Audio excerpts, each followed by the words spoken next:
So hey guys, welcome back to the channel. So आज मैं explain करने जा रहा हूँ classroom of the elite season 3 का एपिसोड 9।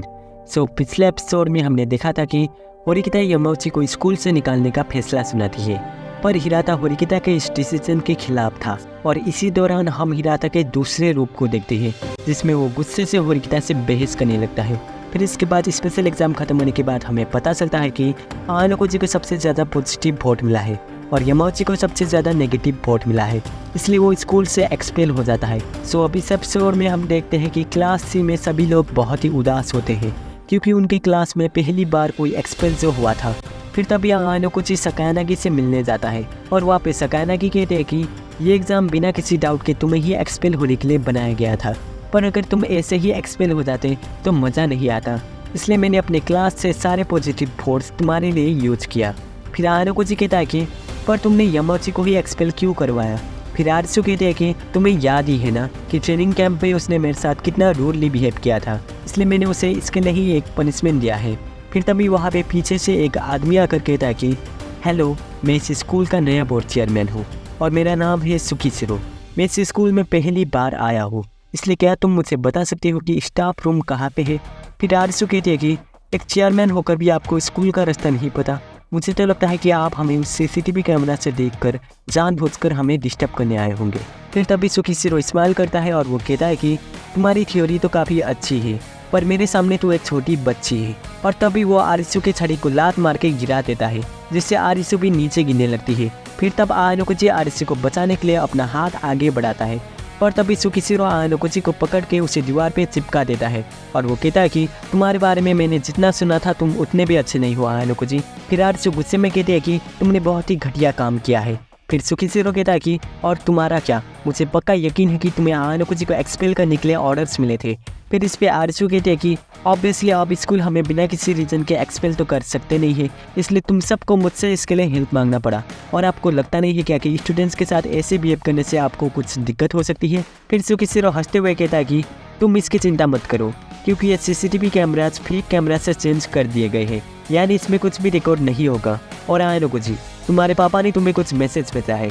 उन्होंने कहा है कि आप ये बच्चों जैसे गेम नहीं खेलने वाले, चुपचाप घर आ जाओ, और अगर तुम घर जाने के लिए रेडी हो तो फिर 2 बार ब्लिंक करो। तब आनोकोजी इस पे कुछ भी रिएक्ट नहीं करता है, इसलिए सुकीशिरो कहता है कि तो फिर तुम इसे स्कूल से ऐसे ही नहीं जाना चाहते। फिर वो उसके गर्दन को जोर से दबाने लगता है और थोड़ी देर के बाद वो उसे छोड़ देता है और वो कहता है कि मैं अप्रैल से इस स्कूल में ऑफिशियली काम करना चालू कर दूंगा और अब देखते हैं कि इस स्कूल में क्या होता है। और ये कहकर वो चला जाता है। फिर आरिसु आनोकोजी के पास जाके कहते हैं कि तुमने उसके साथ फाइट ना करके अच्छा किया। फिर आनोकोजी कहता है कि वो मैंने इसलिए किया क्योंकि मुझे पता नहीं था कि वो इस फुटेज का किस तरीके से इस्तेमाल करेगा। और हाँ सकायानागी, चलो नेक्स्ट एग्जाम में ऑफिशियली हम दोनों अपना कंपटीशन चालू करते हैं। फिर आरिसु इस्तेमाल करके कहते हैं कि वेल, मैंने ये कभी भी एक्सपेक्ट नहीं किया था कि तुम मुझसे इसके लिए डायरेक्टली पूछोगे। फिर आनोकोजी कहता है कि अगर वो आदमी अप्रैल से काम करना चालू कर देगा तो फिर मुझे जल्द से जल्द हम दोनों के इस मैटर को ख़त्म करना होगा। फिर आरिसु कहते हैं कि ठीक है, मैं तुम्हारे साथ कम्पीट करने के लिए तैयार हूँ। फिर इसके बाद अगले सीन में मिस चावाशिरा उन सभी को उनके फाइनल स्पेशल एग्जाम के बारे में बताने लगती है।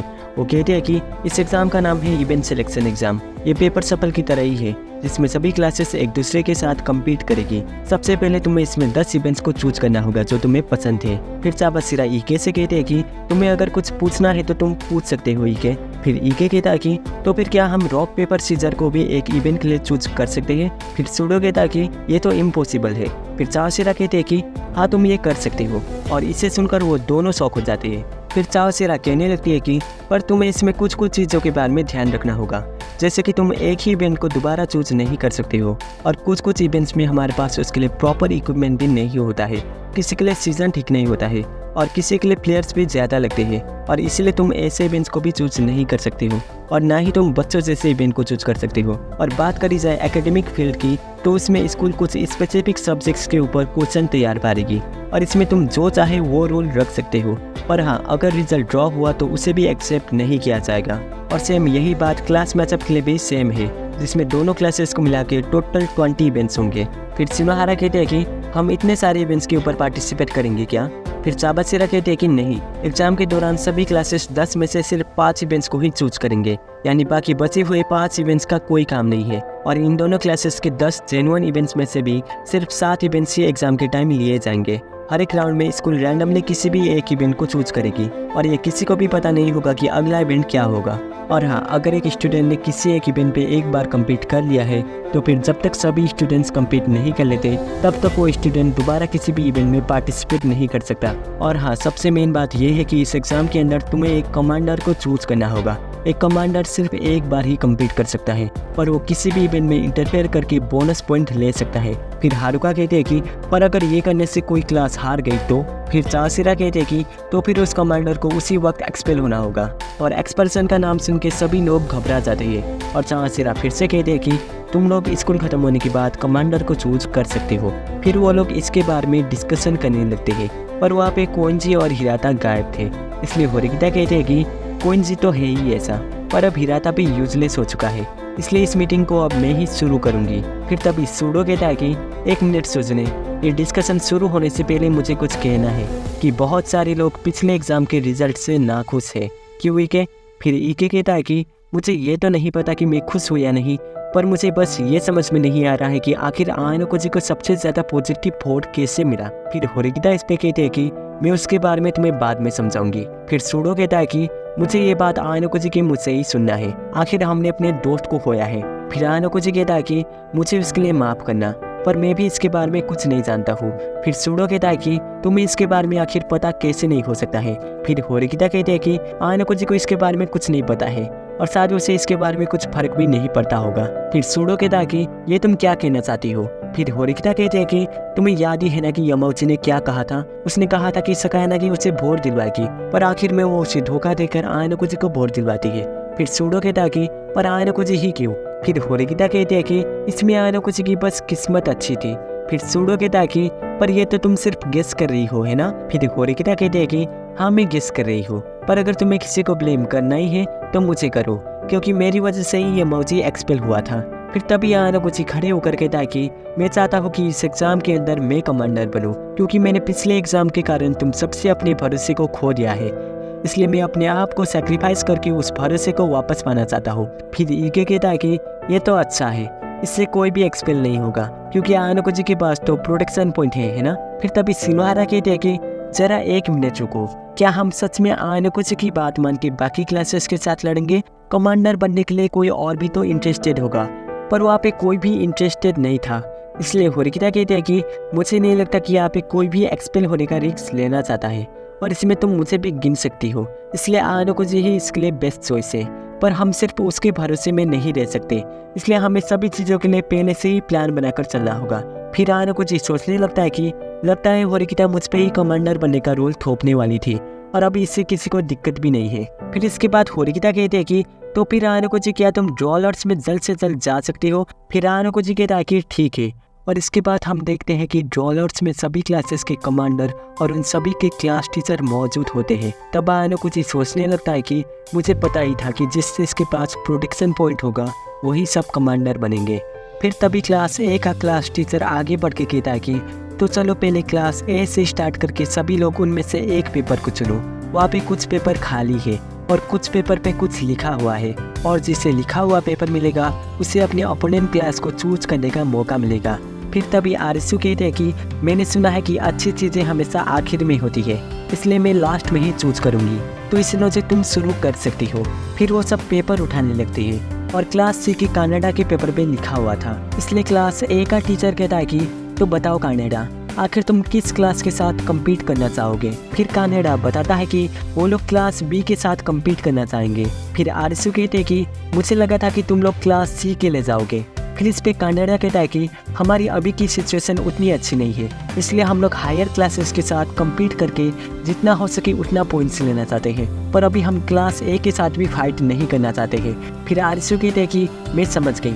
तब आयनोकोजी सोचने लगता है कि ये रिजल्ट का होना नॉर्मल ही था, क्योंकि मैंने इसके लिए इशिज़ाकी और इशिनोजी से पहले ही तैयारी कर ली थी, और मैंने ये सब इसलिए किया ताकि हम लोग क्लास ए को हैंडल कर सके। फिर इसके बाद अगले दिन क्लास सी में उनके क्लास ख़त्म हो जाती है, और आज भी हिराता कहीं पे जाने लगता है, इसलिए मीचान उसे रोकते हुए कहते हैं कि हिराता कुन, अभी हम इसके बाद मीटिंग शुरू करने वाले हैं। फिर इस पे हिराता कहता है कि क्या तुम मुझे अकेले रहने दोगी? फिर मीचान उसे फिर से रोकने की कोशिश करती है, और तभी हिराता चिल्ला के कहता है कि तुम मुझे परेशान कर रही हो।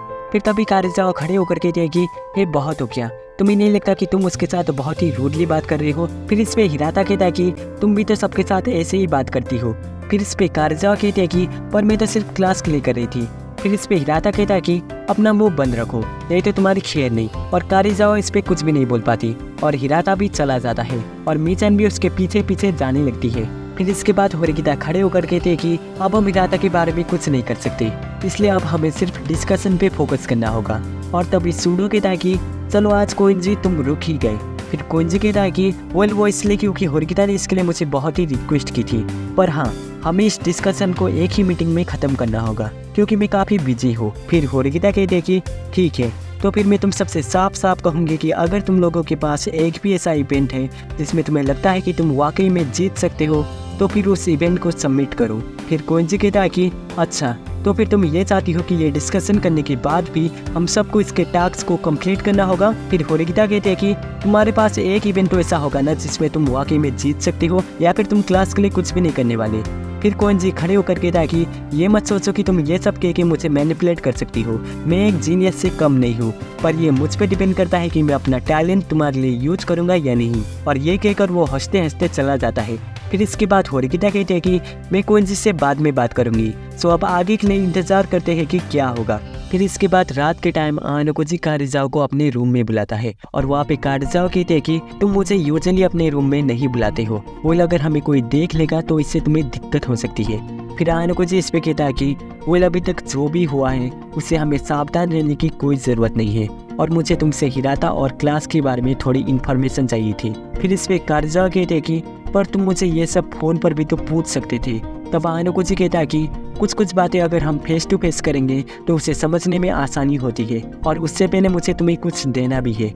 ये लो, आज तुम्हारा बर्थडे है ना, तुम्हारे लिए गिफ्ट। फिर कारिजावा कहते हैं कि सो आखिर तुम्हें पता था और क्या मैं इसे खोल कर देख सकती हूँ? फिर हम देखते हैं कि उसमें एक दिल वाला नेकलेस होता है और इसे देखकर कारिजावा काफ़ी शर्मा जाती है और वो कहते हैं कि क्या तुम सच में मुझे ये एक फ्रेंड के तौर पर देना चाहते हो? मतलब ये काफ़ी महंगा होगा ना। फिर आनोकोजी कहता है कि वो ये सस्ता तो नहीं था, ये शायद 20,000 या उसके आसपास का ही था। और इसे सुनकर कारिजावा काफ़ी शौक हो जाती है। फिर आनोकोजी कहने लगता है कि एक शॉपिंग साइट पे लिखा था कि ये हाई स्कूल गर्ल्स के लिए नंबर 1 गिफ्ट है, इसलिए मैंने इसे ही खरीद लिया। फिर कारिजावा कहते हैं कि भले ही तुम थोड़े स्मार्ट हो पर कुछ चीज़ों में साथ तुम बहुत ही बेवकूफ़ हो। ऐसे गहने वगैरह हम लड़कियां खुद से चूज करना पसंद करते हैं, इसलिए अगर सच कहूँ तो मैं इस गिफ्ट को 100 में से सिर्फ 10 की रेटिंग दूंगी। तब आनोकोजी कहता है कि तो फिर अगर मैं तुम्हें मिठाई का डब्बा देता तो? फिर कारिजावा कहते हैं कि उससे तो तुम्हें बस 15 पॉइंट्स ही मिलते, पर क्या तुम्हारे पास मिरर है? फिर आनोकोजी कहता है कि मेरे पास मिरर क्यों ही होगा। फिर इसके बाद कारिजावा उस नेकलेस को पहन लेती है और वो कहते हैं कि मुझे लगा ही था कि ये नेकलेस थोड़ा बच्चों का टाइप का है।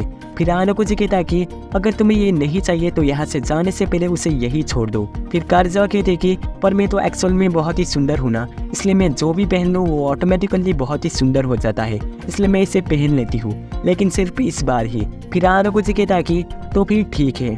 फिर इसके बाद अगले दिन स्कूल जाते वक्त आनोकोजी को रास्ते में मनाबू मिलता है और वहाँ पे मनाबू कहता है कि तुम आज थोड़े जल्दी नहीं आ गए हो क्या? फिर आनोकोजी कहता है कि वो मुझे लाइब्रेरी में थोड़ा काम था इसलिए। फिर इस पे मनाबू कहता है कि वो ऐसा क्या, और वैसे तुम्हारा स्पेशल एग्जाम कैसा जा रहा है? फिर आनोकोजी इस पे कहता है कि तुम्हारी बहन अच्छा कर रही है, और हाँ मैं काफ़ी टाइम से तुमसे कुछ पूछना चाहता था कि जब मैं तुमसे पहली बार मिला था तब तुमने होरिकिता को एब्यूज क्यों किया था?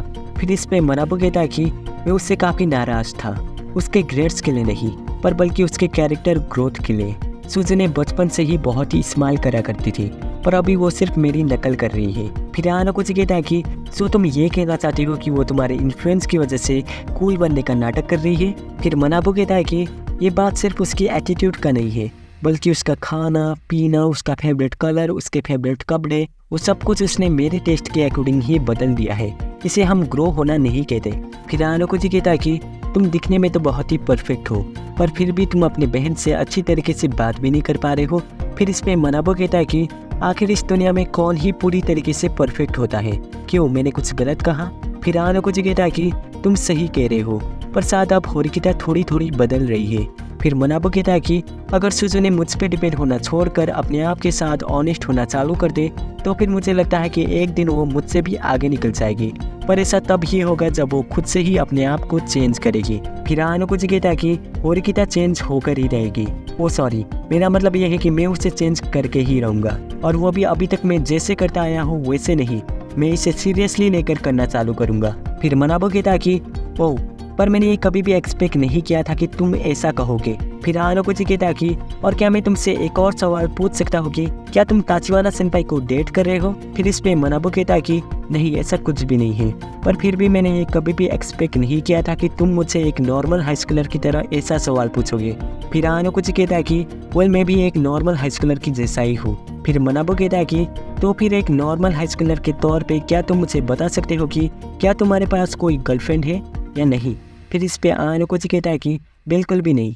फिर मनाबो कहता है कि मैंने सोचा था कि अगर मैं सुजुने को तुम्हारे हवाले कर दूंगा तो शायद मैं रेस्ट ले पाऊंगा, पर अब लगता है कि ऐसा कुछ भी नहीं है। फिर आनुकुजी कहता है कि ये तो तुमने सही कहा। फिर तभी ताचिवाना कहती है कि रुक जाओ, तुम दोनों जिंक्स कर रहे हो। फिर मनाबो कहता है कि ये जिंक्स क्या है? तब ताचिवाना कहते हैं कि ये एक लॉ है जो कि उल्टा काम करता है। जब दो लोग ये बार बार सोचते हैं कि वो एक दूसरे से कभी भी नहीं मिलेंगे, तब ज़्यादातर वो लोग एक दूसरे से मिल जाते हैं। फिर इसके बाद अगले दिन क्लास ए ने अपने सारे इवेंट्स को सबमिट कर दिया था, और इतने सारे इवेंट्स को देखकर इके कहता है कि ये तो बहुत सारे हैं, इन सब को कवर अप करना तो बहुत ही मुश्किल होगा। फिर इस पे होरिकिता कहते हैं कि हाँ, ये तो होगा ही ना, और क्लास ए को भी इसमें काफ़ी दिक्कत होगी, पर अभी हमें सबसे पहले इनमें से सबसे मेन इवेंट्स को पता करना होगा। फिर सूडो कहता है कि यहाँ पे अच्छे से चेस खेलना किसे आता है? तब चेस का नाम सुन के आनुकुजी सोचता है कि क्या चेस? फिर वो चेस के रूल को पढ़ने लगता है, जिसके अकॉर्डिंग कमांडर्स अपने प्लेयर को टाइम देकर ऑर्डर कर सकते थे, और वो फिर से सोचता है कि इसका मतलब चेस में दोनों कमांडर्स के बीच भी मुकाबला हो सकता है। फिर दूसरी तरफ आरिसु भी चेस खेल रही होती है। सो ये एपिसोड यहीं पे ख़त्म हो जाता है, और आपको ये एपिसोड कैसा लगा प्लीज़ नीचे कमेंट सेक्शन में बता देना। सो अब मिलते हैं अगली वीडियो में, बाय।